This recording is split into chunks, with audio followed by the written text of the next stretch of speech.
I knew something was off the second I saw the printer jam. Doesn't sound like a crisis, I know, but at Harwell, I ran logistics like a heart-lung machine. When the printer jams, it means someone's trying to pull a contract they weren't supposed to see. I walked over, cleared the tray, and there it was. Dirk Lanner's name on a requisition pull, flagged Fleet Realignment Escrow Term Triggers. Bold move considering I never gave him dashboard access. 12 years. Same job, same desk, same battered Lenovo that I never once let it replace because it housed every clause, timestamp, and policy mod we'd ever pushed through. Fleet logistics wasn't glamorous, but I kept over 380 vehicles humming across 6 states with nothing but a calendar, a risk matrix, and the kind of obsessive record keeping that makes most people uncomfortable. I didn't care about recognition. I cared about uptime. I cared about compliance audits coming back clean. I cared that the drivers didn't get stuck roadside in Arizona because some VP decided preventive maintenance was cost drift. Then Dirk happened. Dirk Lanner arrived in a 3-piece suit and a TED Talk smile. Corporate transplant from some agile transformation circus in Seattle. He held a town hall where he used the word synergize no fewer than 12 times and ended it with a slide that said, "Legacy waste legacy people." Charming. I didn't say a word, just watched him grip the edge of the podium like he was bracing for applause that never came. He made rounds the next week.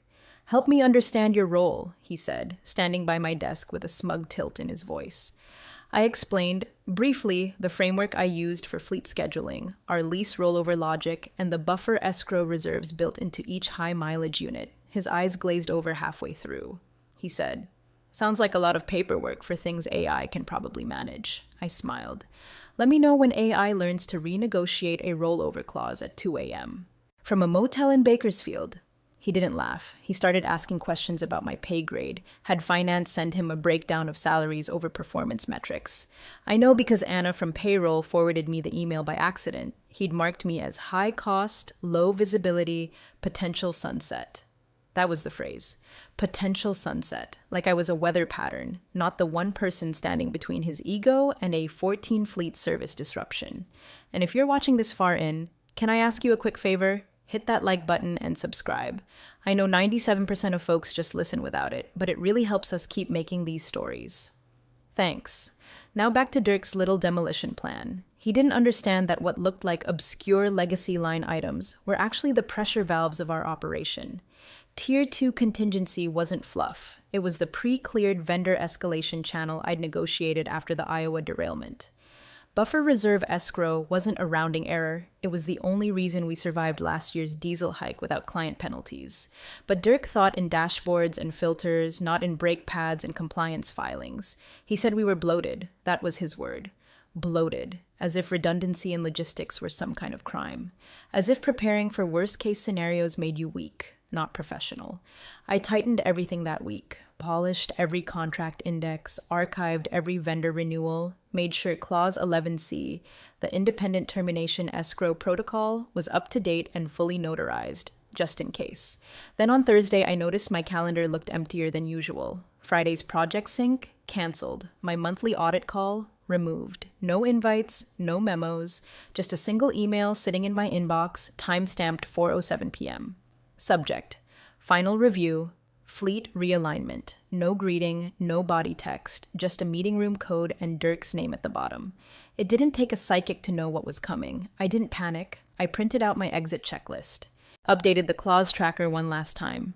Brought a thermos of black tea in case HR tried to stall me with those pathetic retention slides.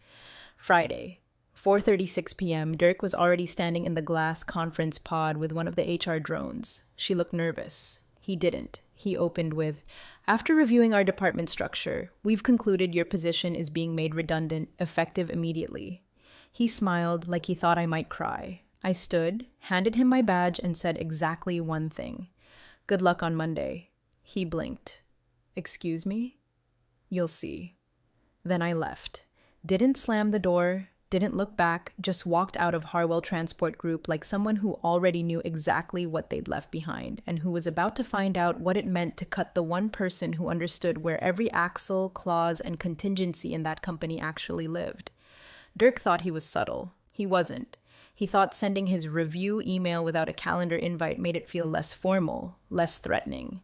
But when someone puts final in the subject line and schedules it for 4:30 p.m. on a Friday, it doesn't take a genius to read the writing on the glass walls of that conference pod. The week before that email, his new analyst, some MBA intern named Connor, who still wore his college lanyard like it was a badge of competence, started poking around our internal billing structures. I caught his audit trail in the shared cost database, digging through tags like Tier 2 contingency and fleet float offsets. His comments said it all: obscure, bloated, legacy waste. They didn't even ask what any of it meant, just assumed it was nonsense because it didn't fit in a pivot table. Connor flagged my name to Dirk with a red highlight: high salary, low digital footprint. That's how they framed it. Because I didn't have some neon-colored dashboard or Slack channel with a goofy name like #FleetWizards, they figured I wasn't doing anything worth keeping. My work didn't flash. It functioned. That's what kept Harwell standing through floods, fuel protests, and 3 federal inspections that came within a hair of freezing our entire Midwest operation.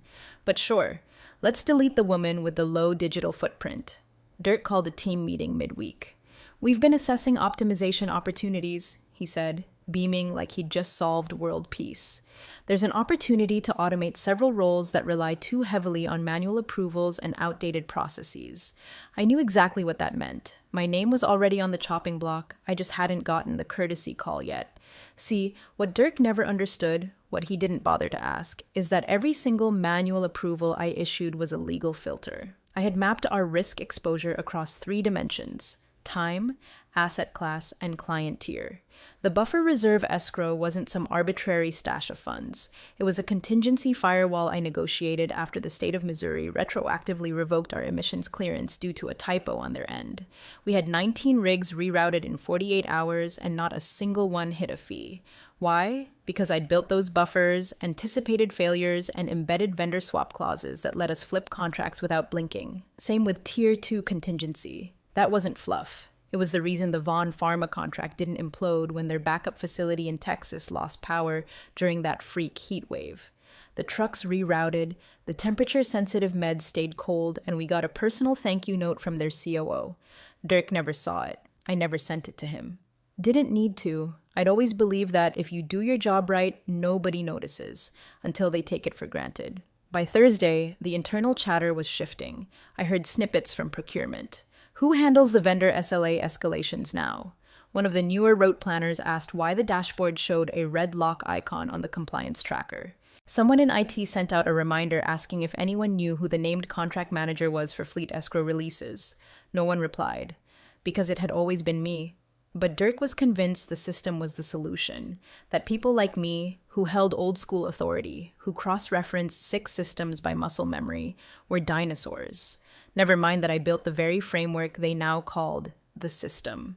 So when I saw his email, subject, final review, fleet realignment, I didn't panic, I didn't even blink. I just opened my document archive, confirmed the trigger flags were in place, and sent myself one final backup to a drive he'd never find. The exit script was already written, not by legal, not by HR, by me. Clause 11C was buried deep in our third-party fleet agreements, the independent termination escrow protocol. If a contract manager departed without a formal transition plan, the clause activated. Payments were rerouted, vendor access paused, service authorizations expired, compliance locks engaged. And Dirk, he had no idea any of that existed, because he never asked, never read, never imagined the quietest person in the building might be the one who built every single rail his supply train was riding on. I didn't fear what was coming. I recognized it. That kind of arrogant blindness always comes with its own punishment. All I had to do was step aside and let it unfold. Friday, 4:36 p.m. sharp. I was already walking toward the pod before the clock struck. Not because I respected the invitation. Dirk hadn't even sent it with a greeting, but because I like knowing exactly when the avalanche starts. The conference pod was all glass, all theater. HR sat to the side like a stage prop, her hands folded over a folder she hadn't even opened yet. Dirk was standing like he practiced in the mirror that morning, feet planted, arms wide like a magician about to reveal a dove. He didn't waste time. After reviewing departmental redundancies, we've decided your position is no longer necessary, effective immediately. He said it with that smirking cadence people use when they've rehearsed something they think will shake you, like it was supposed to hurt, like I was supposed to plead or weep or show even a flicker of surprise. Instead, I reached into my bag, pulled out my badge, set it neatly on the table between us, and looked him in the eye. "Good luck on Monday," I said. He blinked. "Excuse me?" "You'll see." That was it. I turned, walked out, and left behind the chill of recycled air, those pale HR eyes, and Dirk's puffed up certainty that he'd just done something revolutionary. I didn't need a box. Everything I needed was already with me, or already gone. The backup files, the notarized contract records, the terminal keys, the service triggers embedded in legalese they never bothered to audit. I passed Anna from payroll on the way out. She gave me a look that said more than words could. I gave her a nod. She knew. She always did. Downstairs, the vending machine light flickered. Familiar, comforting. I bought a root beer for no good reason and sat on the bench outside, watching the trucks roll into the loading bay. They didn't know yet, but they would. They'd feel it in stages. Saturday, maybe, someone from the scheduling team would notice the telematics dashboard wasn't syncing with the maintenance logs. Sunday, a client would ping someone in procurement about why their fleet route hadn't been confirmed. And Monday would be the reckoning. Because without transition protocols, without the chain of custody I alone maintained, the fleet's legal compliance would default to escrow. That meant hold patterns. That meant vendors freezing service. That meant contracts in limbo. Dirk thought he was deleting an Excel sheet. He was pulling the pin on a live grenade. The system wasn't automated, it was alive, and I was the heartbeat. As I watched the dusk roll in, I thought about all the times I'd stayed late for reroutes, caught missing maintenance windows before they became lawsuits, negotiated last-minute lease extensions so Dirk could have a clean KPI line to show the board. Not once did I ask for recognition. Not once did I expect loyalty. But I did expect, maybe foolishly, some respect for the web of things I held together. Quietly, without headlines, without fail. I took a final sip of root beer, stood up, brushed off the bench, and as I walked to my car, I didn't look back at the glass walls or the glowing logo or Dirk's silhouette, pacing like a man who just remembered too late he forgot to ask the most important question. Who controlled the actual system? He never asked, so I never told, but he was about to find out. Saturday morning, Dirk was already firing off emails like a man trying to outrun smoke. I wasn't copied on any of them, of course, but Anna sent me screenshots. Said she accidentally had access to the wrong distro group. Happens. He told procurement to reassign my tasks. Shift contract oversight to Connor, he wrote, like that boy had ever read a lease clause that wasn't color-coded and narrated by a YouTube explainer. Legal confirmed it. Said Dirk had authority to restructure. HR filed the change notice. IT opened a task to update system access and transfer credentialing. All very official, all very doomed. The fleet contracts dashboard, the one they thought lived on a cloud instance named after Dirk's favorite acronym, was actually rooted in a permissions matrix I'd built from scratch, not a SaaS license. A local shell layered through redundant proxies, governed by escrow-based triggers. When I tried to access it, they got the welcome screen, then a blank redirect. No error message, no login fail, just a gray page and a blinking cursor. I'd built it that way for a reason. If the system didn't recognize the credentials as originating from a valid contract manager ID, it did nothing. No alerts, no flags, just silence. By Sunday morning, that silence was starting to buzz. One of the junior fleet schedulers, Chelsea, I think, posted in the internal Slack, "Hey, is it normal for route match to show pending sync authorization for more than 8 hours?" No response. Then Mexico City chimed in. Their regional manager emailed ops with a question that went viral within the company by Sunday evening. Why are our trucks flagged as non-compliant? That set off the first wave of calls. Compliance thought it was a licensing error. IT thought it was a time zone mismatch. Dirk, bless his linear little brain, thought someone just forgot to hit refresh. He told everyone to stay calm. He had contingencies in place. Said they'd circle back Monday with a revised access protocol. Meanwhile, I was sitting at my kitchen table with my third cup of coffee, watching the system logs update in real time. I wasn't hacking anything. I didn't have to. The contracts had built-in triggers. Smart contracts, sure, but not blockchain nonsense. Just pure logic built into the core of our service agreements. Clause 11C. If the named contract manager leaves without formal transition, all vendor authorizations are suspended until a new authorized signature is established and notarized across all active counterparties. The last time someone tried to override that clause was in 2018. The override attempt crashed 4 regional hubs and cost us $1.7 million in fuel credits. After that, the board told me, make sure this never happens again. So I did. Now it was happening again, except this time, no one had me on speed dial. I imagine Sunday night at Harwell felt like waiting for a storm you don't believe is coming. The lights are still on, the reports haven't failed yet, but something's off. The hum of stability is gone. Dirk probably still thought Monday would be cleanup. He'd planned to unveil a new dashboard tool at the department sink, maybe show off some PowerPoint slides about operational velocity and cost transparency. But instead, by the time the sun rose Monday, 5 cities were reporting service stations locked out of their own maintenance portals. Clients weren't receiving route confirmations. Regional managers were staring at dashboards with blank columns where fleet health reports should have been.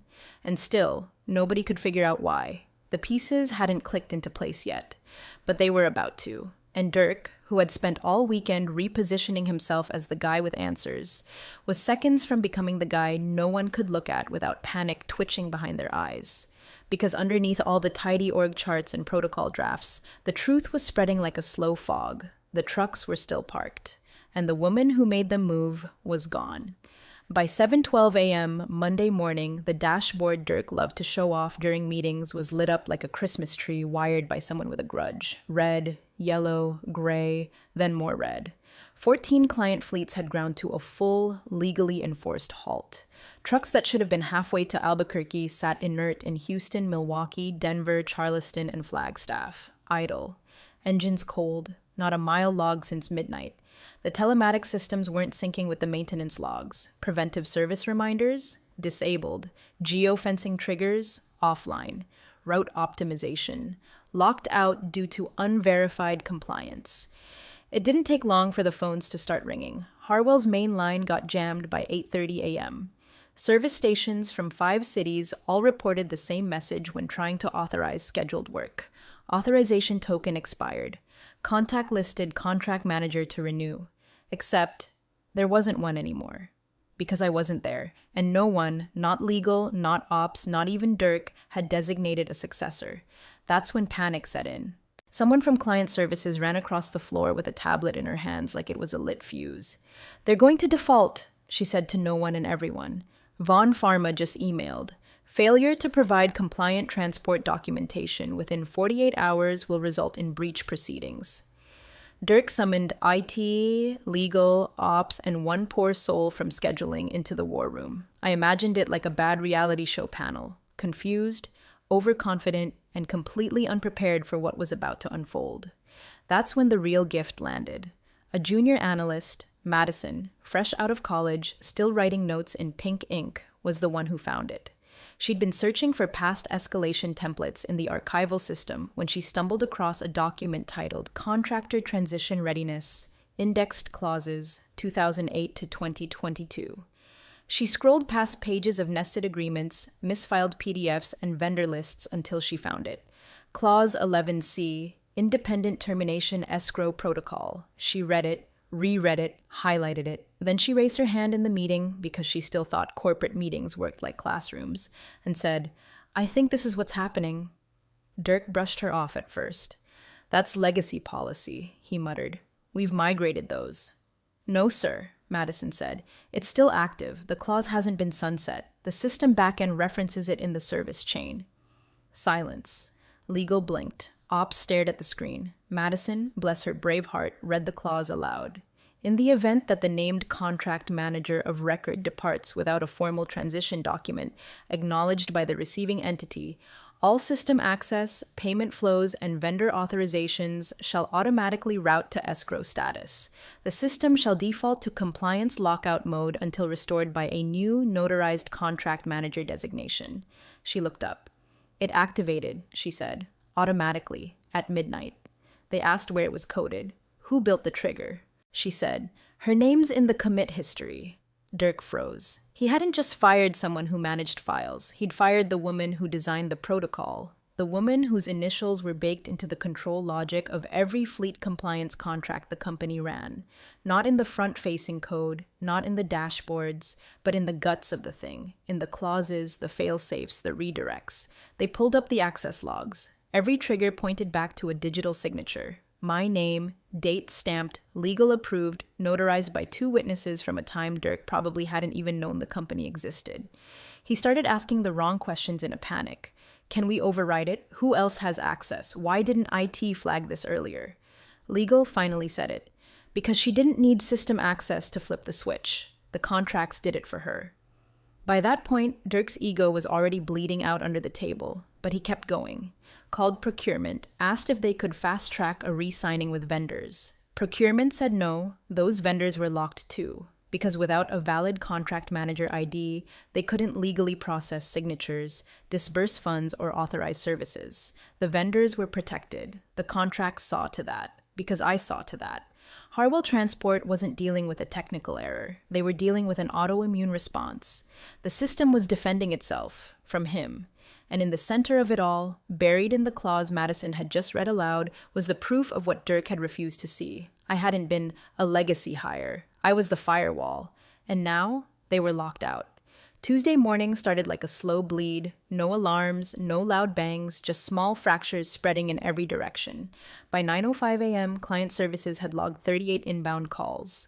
By 9:21, it was over 100. The scripts they'd been trained to read, "Let me connect you to our compliance officer," or "We're currently updating our systems," fell apart the moment clients started asking the real questions. We can't service our vehicles. Why was my insurance policy canceled? Where's the fleet compliance officer? It wasn't just calls. Emails began to pile up like storm warnings. Subject lines looked like distress signals. Escalated. Service failure, immediate response required, notice of non-performance penalty. Dirk told the comms team to issue a generic status update. We are currently experiencing an internal realignment process and appreciate your patience. That lasted less than 30 minutes before clients began replying directly with legal threats. The first bomb dropped at 10:12 a.m. Eastern. Vaughn Pharma's VP of Logistics forwarded their contract clause to Harwell Legal, highlighting the service continuity obligation and attaching a screenshot showing inactive fleet compliance. The final line was simple. If services are not restored by 10:00 a.m. CST tomorrow, we will consider this a breach under Clause 5.7b. Dirk started to sweat. Not visibly, not yet, but his voice had changed. He wasn't smirking. He wasn't chuckling through conference calls. His sentences shortened. He stopped using buzzwords. Even Connor noticed. Said Dirk was doing that jaw clench thing. By noon, Dirk had legal in a room with a full whiteboard of names, contracts, and time-stamped triggers. They still didn't understand the scope, so they did what they should have done weeks earlier. They opened my archive. I can only imagine the silence in that room when they saw it for the first time. There was no password, no encryption, just a filing system so precise it bordered on obsession. A color-coded index by client. Subfolders labeled by clause type. Escrow response triggers, maintenance contingencies, vendor reassignment preclearances, insurance rollover windows. Everything logged. Everything notarized. Hand-signed contracts. Contractual amendments. Every change I'd ever made. Scanned, cross-referenced, and date-stamped. There was even a folder labeled "If I'm Gone." Inside it, a flowchart. Step 1. Trigger Clause 11C via Exit Protocol. Step 2. Escrow routing locks vendor access. Step 3. Contact listed successor to restore status, currently blank. Step 4. If no successor is named, system remains in compliance lockdown. And then, underlined in red ink, this is not a bug, it is the design. Dirk turned pale, according to Anna. He asked how long the system had been like this. Legal said, since 2010. He asked why no one had flagged it. They replied, because she documented everything and no one read it. Connor, the analyst who helped kick off the restructuring, tried to save face. Suggested they bypass the clause by having IT spoof a contract manager credential and push it through the system. IT politely reminded him that doing so would violate 6 federal transport regulations and trigger immediate vendor disqualifications. Dirk snapped. Then just call her. No one moved. He wasn't ready to admit it yet, but the walls were closing in. not publicly. He was still giving pep talks and posting emoji-filled Slack updates about adaptability under pressure. But behind those glass office doors, the panic was setting in. The archive didn't just expose their mistake, it proved how preventable it was. Everything had been there waiting. They just never bothered to open the folder. They thought institutional knowledge meant notes in a shared drive. They didn't realize it could mean a living system, one that was loyal to logic, not leadership. And the more they searched, the more obvious it became. This wasn't sabotage. It was exactly what I said it was when I walked out. A warning, a consequence, a locked door with no key because they threw it out before asking who built the damn lock. Dirk thought he'd cleaned house. But now the house had no lights, no plumbing, and no one left who remembered where the circuit box even was. And somewhere, in a quiet file labeled Compliance Continuity Recommendations, he finally found the closing line I wrote 3 years ago. If this system goes dark, it's because someone assumed the lights would just stay on. Wednesday morning, the top floor conference room smelled like someone had microwaved dread. The board had convened early, unusual, since most of them treated anything before 10 a.m. as beneath their pay grade.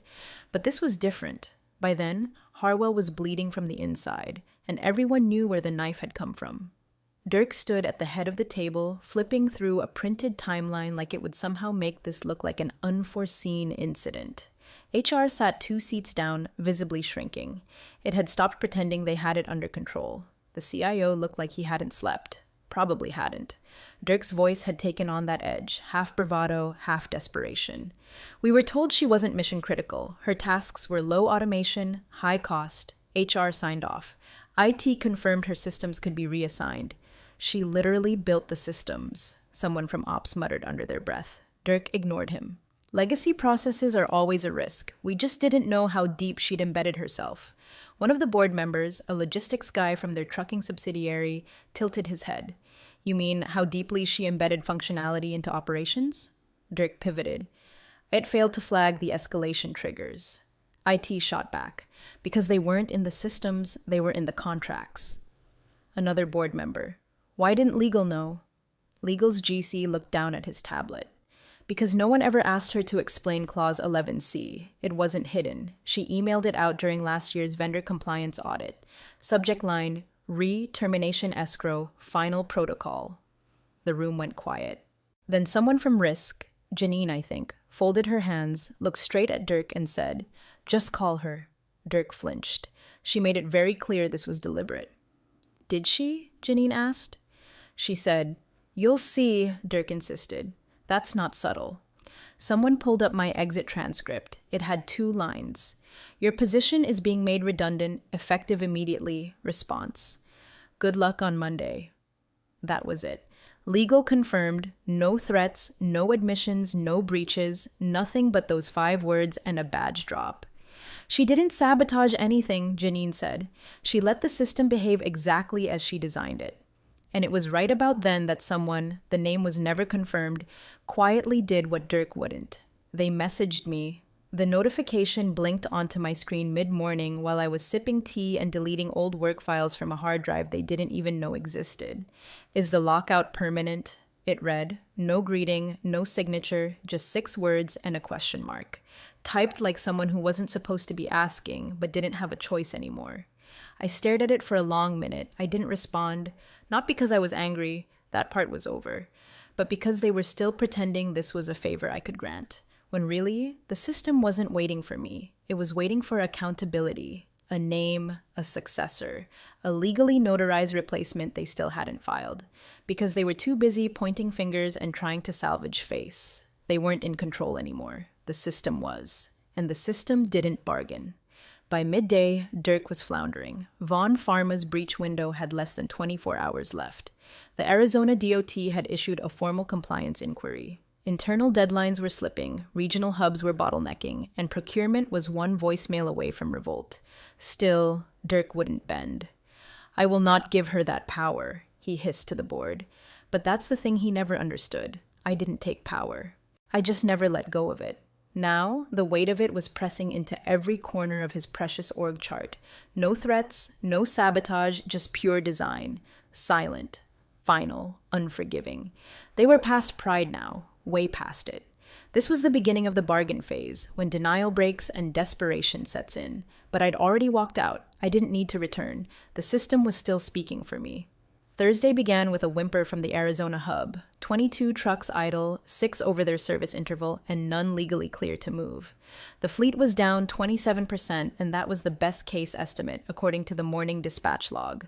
No backups, no certified vendors. Maintenance tickets were stacking like a Vegas deck. One regional compliance officer simply wrote, "We're dead in the water," in his escalation note. No one even corrected him.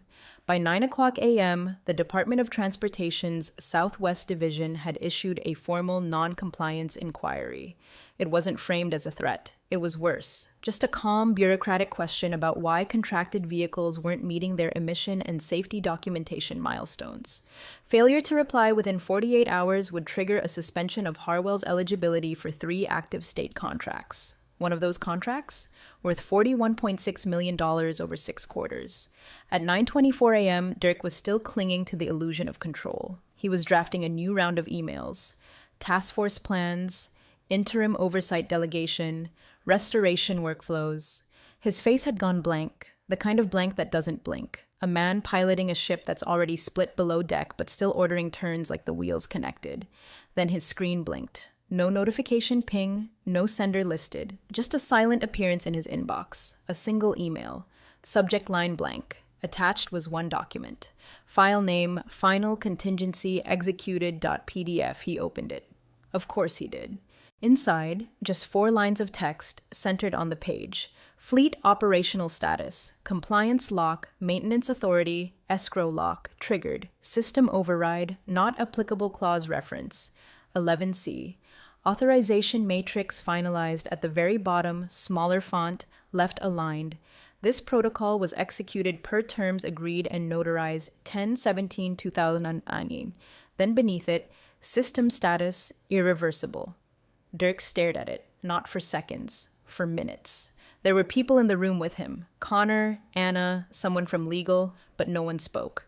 No one even pretended to know what to do anymore, because that word, irreversible, wasn't a glitch. It wasn't a threat. It was the closing of a door, a final, quiet, notarized truth.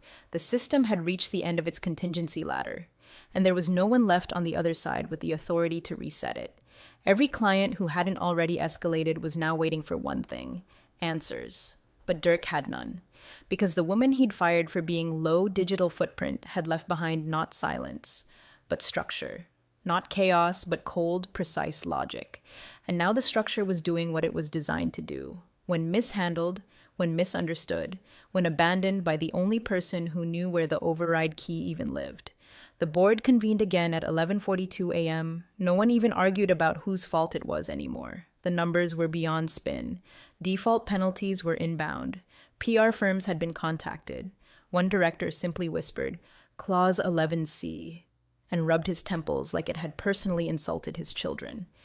Dirk sat there in the dead quiet. No voice, no defense, only the sound of systems following orders written years ago, with calm, inked signatures and contingency logic that didn't care who had the title on their email footer. There are moments in corporate collapse that don't involve shouting or slamming fists. Just a single line in a file from someone you thought didn't matter. System status, irreversible. And in that silence, even Dirk had to understand. He hadn't just fired the woman who managed logistics. He had fired the architect of consequence. Friday morning was soft. Cold air, slow sun, the hum of delivery vans that weren't mine anymore. I sat by the window with my usual black tea, no sugar, no cream, and watched traffic drift like nothing had ever gone wrong. But I knew. Somewhere across the river, in Harwell's head office, Dirk was probably sitting in the ruins of what he still called transition friction. He still didn't know it wasn't friction, it was consequence. At 8:03 a.m., my old phone buzzed once. Not a call, not a message, just a final system notification. Access terminated, account deactivated. That was it. The last thread cut. The last shadow of my login finally winked out of existence. It didn't hurt. It felt like exhaling. By then, every clause I'd authored, every compliance trigger I'd embedded, every chain of custody I'd notarized had already done its work. I hadn't interfered. I hadn't lifted a finger since walking out. I didn't need to. The system had held. not out of revenge, but because that's what it was meant to do, built not for power, but for protection, for order, for the rare moment someone like Dirk would treat a framework like scaffolding instead of structure. They thought I was overpaid for paperwork. They never understood the paperwork was the system. At 8:19 a.m., I got a call from an unknown number. I didn't answer it at first, let it ring out while I stirred my tea, but curiosity won. The voice was calm, a bit rehearsed. A woman this time. "Hi, I'm calling from Ryland and Hart Consulting. We heard you might be the original architect of the contingency matrix for Harwell Transport." I didn't answer immediately. I looked out at the road. 2 garbage trucks, a city bus, and a school van lined up in perfect rhythm. The world kept moving. "I'm sorry," she said after a beat. "Are we mistaken?" I finally spoke, quiet and clear. "No, you're not." She paused. "Would you be open to discussing a senior resilience systems role? We've been following Harwell's situation. You don't need to name names. We already understand."